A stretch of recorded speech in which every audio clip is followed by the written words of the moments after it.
welcome. It is Tuesday, October 7th. This is Kortney Shane Williams. Today, we'll talk about the lesbian couple in Ohio that got black sperm when they didn't want it. College football, Dion Waiters of the Cavaliers in Cleveland, and condiments. Is it okay to use ketchup on fries? It is the Last Show podcast that you're listening to. It's called The Last Show because this may be it. Turn my headphones up. 9 months ago, what she gon' have? She don't know, no. She want neo soul, cause hip hop is old. She don't want no rock and roll. She want platinum and icy gold, with a whole lot of something to fold. If you were obstacles, you cold drop me cold, cause one mugger don't stop the show. Little bear is bad. Welcome to the Last Show podcast. Thank you all for tuning in and listening. This is Kortney Shane Williams at the helm. Man, excuse my voice. I got sick as a dog this week, so I'm actually kind of sort of working, using my voice, so excuse my voice. Got a little tea right here with vodka in it. I drink my tea with vodka. No, I'm just lying. But they say, what is a hot toddy? You put the whiskey or whatever inside, Irish whiskey, inside of the tea to help your throat. Instead I put vodka in mine. It's like the Russian toddy. But anyways, thank y'all for listening to the Last Show podcast. It's been an interesting week, I guess. And I guess this is a good way to start it off. So there's a lesbian couple in Ohio that they went to a sperm bank, and I don't know if you read this story, but they got some black sperm, and I guess they didn't want black sperm. And I guess I shouldn't even say I guess they didn't want black sperm. They didn't want black sperm. They sued the sperm bank for giving them, black sperm, and the lady was crying on TV.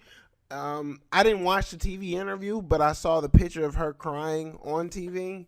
So I assumed that she was on this TV interview crying about getting this sperm, and somebody said something about, what are we going to tell him when he get older? And it was cut to the bottom line.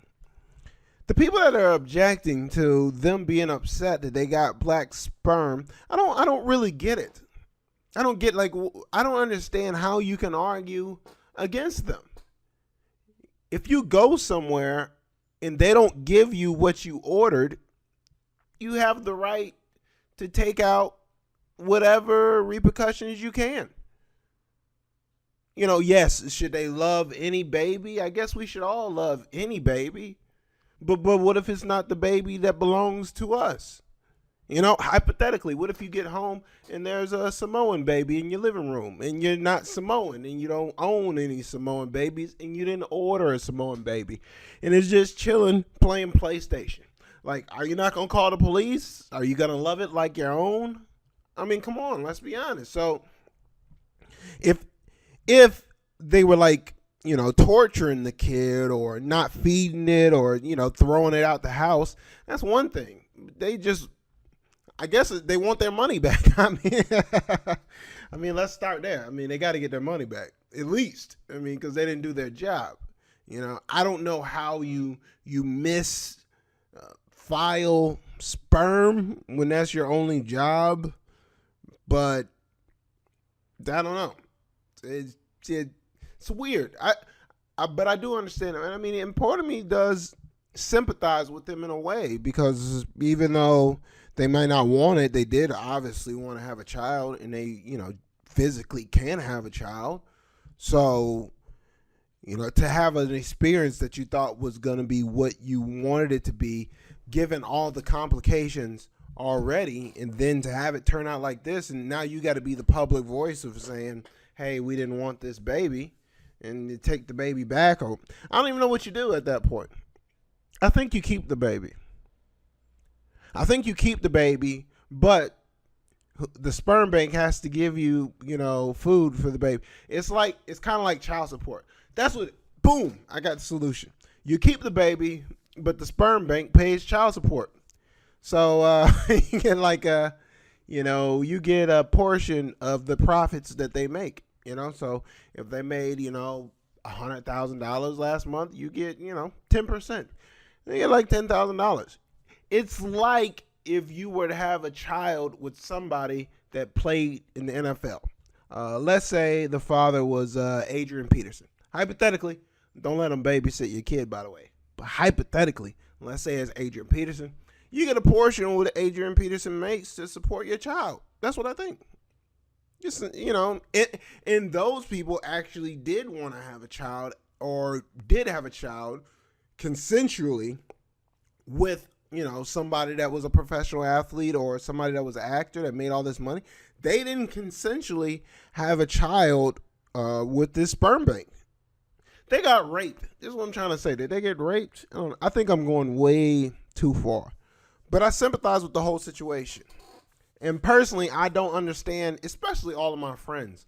All my friends that are like, oh, they love that. Are you too good for a black baby? It's not what they ordered. It's not the point. It's not what they ordered. Who gives a damn if they're cool with a black kid or not? Yeah, we're all cool with black or white or whatever race the child is.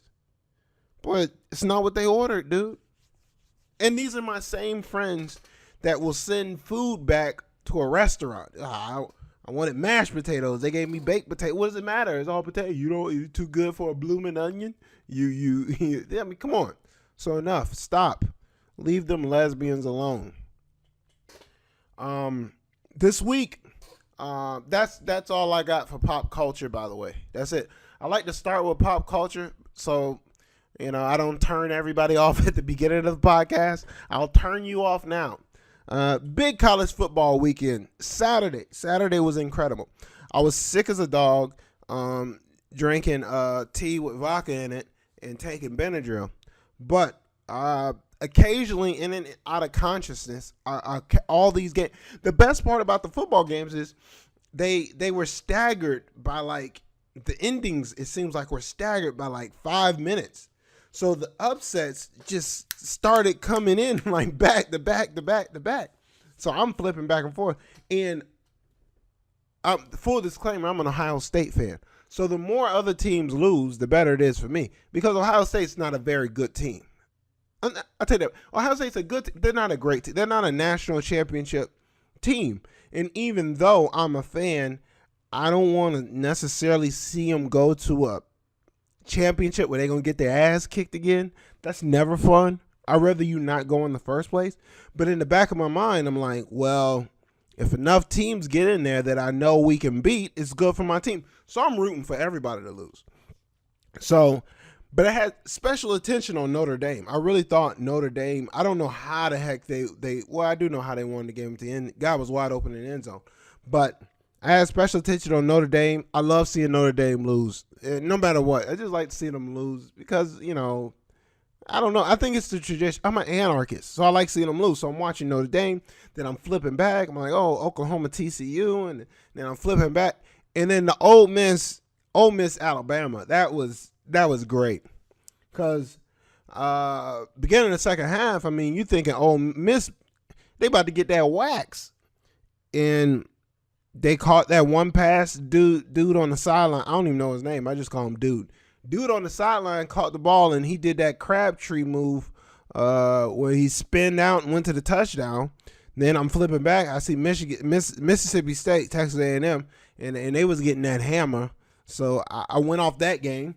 Then I'm back on Notre Dame, and it's raining, and then Stanford scores, and then I flip back, and Ole Miss, they scored a touchdown at the end on an interception.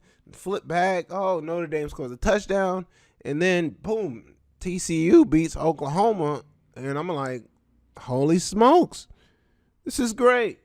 Add on to the fact that Oregon had already lost to Arizona on, Thursday night in their traditional Oregon way. By the way, Oregon, nice uniforms. The whole Thursday night after they lost, I posted a column on Comedic Pros. You can check it out. And the title was something, mean about Oregon. And then I did hashtag nice uniforms because And somebody asked me about it. And the reason I put hashtag nice uniforms is because that's all they're really good for. Some nice uniforms combinations. They never won anything good. They did go to one national title that they had a really good chance of winning. But other than that, I mean, they've gotten boat raced in the Rose Bowl. And, they beat some weaker teams. Yeah, nice uniforms, Oregon. So now it's great. And this year they happen to have the college football playoffs. What I will say, though, is even though the playoffs, it's so tight and competitive, I think it's actually better for a team in the SEC. Because what happens is all those guys play each other, and they're losing early. So teams like Alabama and teams like Alabama, Texas A&M early. I don't think Texas A&M is great, but let's say Texas A&M and Alabama run the table the rest of the way, and they have one loss going to the end. And let's say Mississippi State has to play Ole Miss, so one of those guys loses a game. And then let's say that all four of those teams in the SEC have one loss. Then you add in a team like Georgia that may have one loss. Then, you got the SEC champ. There's a potential where there could be 3, maybe 4 SEC teams that only have one loss at the end of the year. So while you think, oh, it's great the SEC lost, it's actually not great. If you're not a fan of the SEC, you want Alabama or any team, Mississippi State, whatever team, you want that team to go undefeated and all the other teams to have 2 losses. That way they only get one team in. But when they all have one loss, next thing you know, you got 3 teams that are great. And God forbid if Florida State loses, because if Florida State loses, it's a potential to have 4 teams out of the SEC in the college football playoffs. And it's not a far-fetched idea. I wrote about it in one of my posts this week. It's not a far-fetched idea. I don't even know what the schedules are. I'm going to look up the schedules while I keep talking. But it's not a far-fetched idea that to make it turn out that way. And if any conference gets the benefit of the doubt, God knows that it's the SEC, man. So if you're Ohio State, if you're Michigan State, if you're Oregon, if you're whomever, even if you're Notre Dame, because Notre Dame got to go undefeated, and that's not going to happen. They got to play Florida State. So when they play Florida State gonna give them that wax, and then it'll be time to go home. But yeah, if you're one of these teams, then yeah, you want the SEC to either cannibalize itself, where everybody has 2 losses, or you want the SEC to have one team that is far above and beyond everybody else that's undefeated. So this will be an interesting year. College football playoffs cures some things, but I don't think it's going to cure everything. A&M plays Ole Miss this week. Also in sports this week, my boy Dion Waiters. Dion Waiters sparked a little controversy this week because he said that the Cavaliers, him and Kyrie, are the best young backcourt in the NBA. And this sparked controversies for 2 reasons. One reason is no one really knew who the hell Dion Waiters was, really. Everybody thought, oh, the Cavaliers stunk. Who is Dion Waiters? Who is this clown? What do you mean they got the best young backcourt in the NBA? Then John Wall says, oh, well, they haven't won any playoff games. I mean, okay, John Wall. Okay, I can't shoot outside of the free throw line, John Wall. Okay. I will say this, John Wall did average like 8 assists. But okay. Okay, John Wall. You can say the Cavs haven't won any playoff games, but who do you think is going to win more playoff games this year? Also, Dion Waiters, if you want to compare the Wizards, Kyrie and Dion, to John Wall and Bradley Beal, the Cavaliers are actually better than they are. Because if you compare Kyrie to Wall or Bradley, he's far better than either one of them. And Dion Waiters and Bradley Beal's numbers are almost exact. Almost exact. I'm about to look up the stats right now as I talk. I should change the name of this show from Last Show to I Look Up Stats on the Podcast. You know what? That's because I don't really do a lot of prep. I'm doing a prep. I got to do more prep. But yeah, so are they the best youngest backcourt? Probably not. Probably not. Obviously you have Steph Curry and Klay Thompson. I would definitely take that combination, even though I think Kyrie is better than both of those guys. But that combination is deadly because Klay Thompson plays defense, and defense matters. defense matters, and people tend to not even recognize defense. But yeah, defense matters. So I would take that combination over them. Another sneaky combination, but I don't think they're even another sneaky combination. I don't even think they're in the conversation. Is Lance Stevenson and Kemba Walker. That Lance Stevenson, I think, is going to really have a really good year in Charlotte, and I think he's going to be an all-star. And I actually think Charlotte could very well be the second best team in the Eastern Conference. Sounds crazy, but they could be the second best team. It's not time for my Eastern Conference preview, but I'm just throwing a little chum, as they say. I'm throwing a little chum in the water. So are they the best? And you know what? The greatest thing about what Dion Waiters said is we'll never know. We'll never know. We'll never know because you know what? Because the fortune of the actually we will know. Well, no, we'll never know. We'll never know because the fortune of the Cavaliers changed dramatically. So Dion Waiters, he's a guy on a championship level team now. So he's not going to produce like he would have ever produced by himself, and he's not, and if he gets traded, he won't be playing with Kyrie anyways. And that dude on a team by himself could average 20 and 6 easy. Okay, so I got the numbers. Dion Waiters last year averaged 16 points a game, shot 42%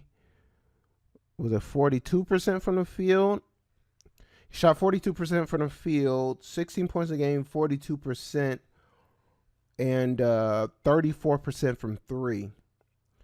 Bradley Beal averaged 17 points a game, shot 40% from three, and 42% from the field. So Bradley Beal, much better at threes. I expected to see, his percentage up around 40%. But much better at threes. But as far as points a game, we're talking about 1 point. And actually take that back. Dion Waiters shot 43% from the field. So he actually shot better from the field and 37% from three. They're the same player. As much as people want to, make this thing. So Dion Waiters is right. He's right in the fact that they're better than the Wizards, but being the best backcourt, I'm not sure.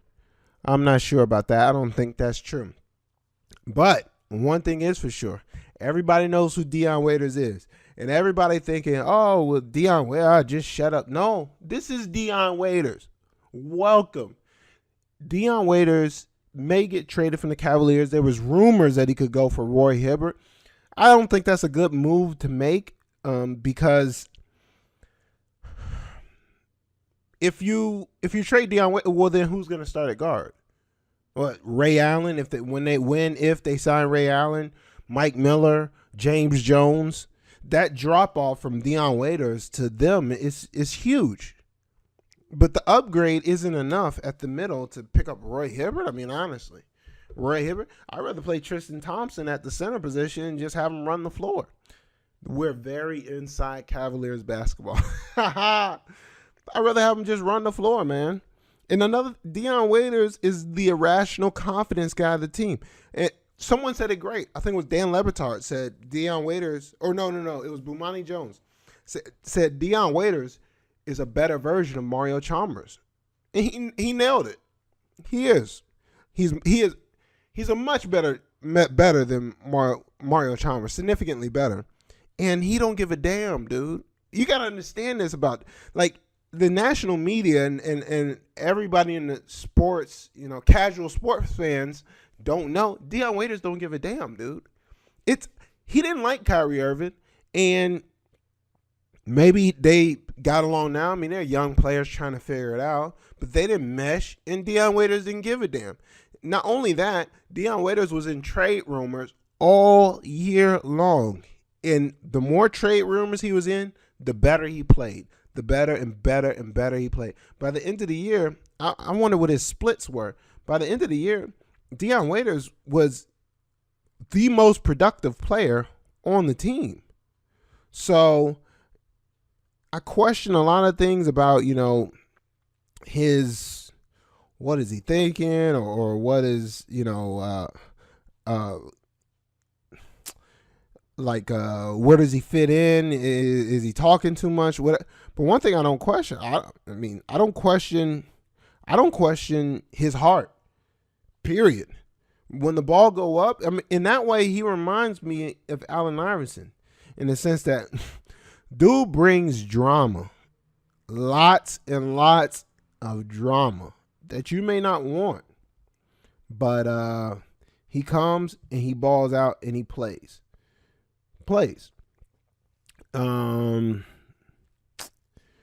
Yikes! I got the no, I got the splits. I'm laughing to myself because I have the splits. I got the splits from the season up. So pre All-Star break, Dion Waiters averaged 14 points a game, 3 assists, and he shot 36% from 3 and 42% from the field. After the All-Star break, Dion Waiters averaged 19 points a game, 4 assists, shot 38% from 3, 46% from the field. And that was after the All-Star break when the team was rocky. Kyrie got hurt. He was in trade rumors. The same All-Star break, by the way, where he undressed Tim Hardaway Jr. That's when I know for my team, and the Cavs are my team, I hope they never trade Dion Waiters. Dion Waiters can be that guy that does everything nobody else wants to do. He's that guy when you get in that tight series, he ain't going to be scared of nobody. And that's something they need. So, national media, welcome to the Cavaliers. I got to do an Eastern Conference preview. Sometimes before the season starts, I got to do one. I want to talk about condiments. I don't think I'm going to talk about condiments. I'm going to talk about that another time. But I read some story about there's a place that serves fries, but they won't serve you ketchup because they feel like the ketchup disrespects their fries, which is weird. Those weird restaurants like that. But to that restaurant, honestly, I don't really care. I bring my own ketchup. I mean, you don't even know me. Not even like a little bit. I'd bring an industrial size. Now I'm talking about it. I would bring an industrial size with a pump. With a pump one. Like I would go to Costco and get 3 of them big industrial size pumps of ketchup. Like we're at a baseball game. And I'd set it up on the counter for everybody. Not just for me. So, or no, maybe better yet, I'd set it at my table and just hang it off the edge. You know what I mean? Hang it off the edge like a carnival. So you just go up and do your hot dog and go sit down at your table, Because honestly, when have condiments ever hurt anybody? You gotta love the condiments. That's the podcast for this week. I'm gonna work on the Eastern Conference preview. That's the revelation. And I'm gonna work on maybe having some stats in my face. But we'll see. This is the LastShow podcast. You can follow me on Twitter at Kortney Shane. Also, check out comedicpros.com. That's all my articles. The podcasts go up right up there, and you can get them on iTunes too. Subscribe there. Also, if you're in the Seattle area, my October calendar is jam-packed full of live shows. So if you want to see me live, or if you have seen me live, and you want to send me a little message, go to Comedic Pros, and there's a little contact button. Send me a little personal message. Maybe your girl came in that night, you proposed to her because she was so happy after the show. I'd love to, take credit. So, come out to my shows. My October schedule is up. The calendar is up, and it is fairly accurate. My next produced show is at Naked City Brewery, October 26th. That's the show you need to come to.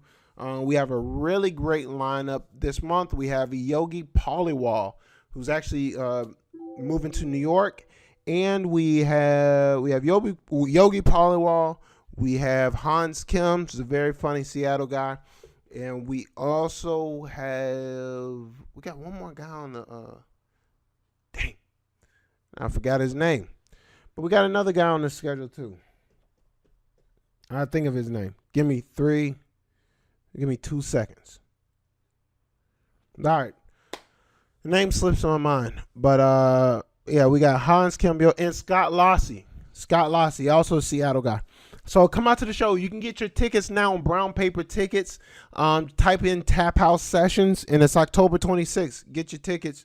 They're only $7. And if you enter the code word comedic, COMEDIC, code word comedic, you will get $1 off. So you can get in the show for $6. Get your tickets now. Thank you for listening to the show. This is the LastShow podcast, and I will talk to you guys later. But thanks for your time. Then you can thank me for mine. And after that said, forget it. Aha! Aha!